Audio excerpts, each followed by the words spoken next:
Ito yung update doon sa TC405 na Engineer Nestor Caballo. So, repaired na. Working na.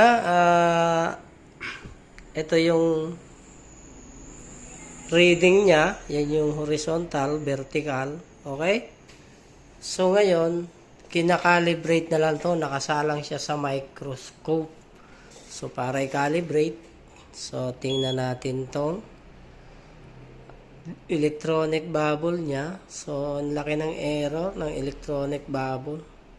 So, wala siya sa gitna. Dapat nandito siya o dito. Pati ito.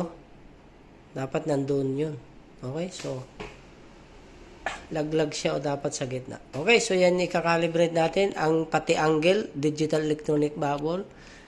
Yung error din na makukuha na reading niya rito sa backside. Titingnan din natin. Ito yung sa horizontal. Okay.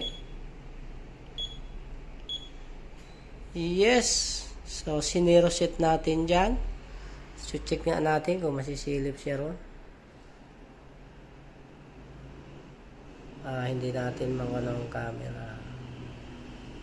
Yun.